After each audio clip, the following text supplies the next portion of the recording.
का जीवन कैसा होना चाहिए। अब एक विद्यार्थी होना कितना सहज है और कितना कठिन है, आज हम एक संस्कृत के श्लोक को पढ़ करके जानेंगे, समझेंगे कि विद्यार्थी का जीवन क्या होता है।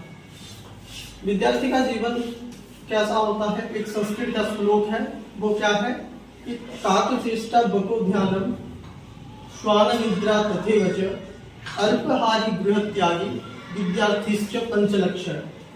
जिस विद्यार्थी के पास ये 5 लक्षण होंगे ना, वो जीवन में शायद सफल हो सकता है। शायद क्यों बोला जा रहा है, उसके अंदर डिसिप्लिन भी होना जरूरी होता है। काकचेष्टा बोला गया, पहले काकचेष्टा बकोद्यानम स्वान निद्रा तथैव च अल्पाहारी गृहत्यागी विद्यार्थीश्च पंचलक्षण। तो पहला काक की जैसे चेष्टा होना चाहिए।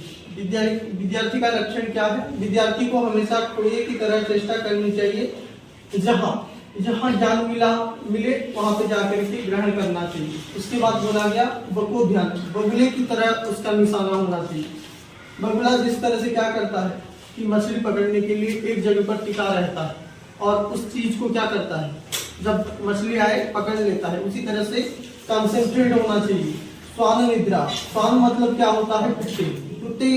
कोई कुत्ता अगर सोया है उसके पास चल करके भी जाओगे तो वो उठ जाता है। उसी तरह से एक विद्यार्थी को भी ऐसा होना चाहिए कि हर वक्त सजग रहे, कोई भी चीज को लेकर के सजग रहे। यह स्वान का अर्थ कुत्ता है। जिस तरह कुत्ता हल्के से आहट पर उड़ जाता है, कोई आलस नहीं करता, उसी तरह एक विद्यार्थी को भी आलस नहीं करना चाहिए। उसके बाद पॉइंट है अल्पाहारी। अल्पाहारी का अर्थ क्या होता है, कम खाना खाने वाला। विद्यार्थी को हमेशा कम खाना खाना चाहिए, जिससे उसकी पाचन क्रिया स्वस्थ रहे और आलस नहीं कर पाए। ज्यादा खाना खाओगे पचाने में टाइम लगेगा, जब खाना ज्यादा हो जाता है दिमाग काम करना बंद हो जाता है, तो इसी वजह से अल्पाहारी बोला गया। उसके बाद 5 नंबर में बोला गया सदाचारी होना चाहिए। सदाचारी मतलब विचारों में हमेशा सकारात्मक विचार ही रहने चाहिए।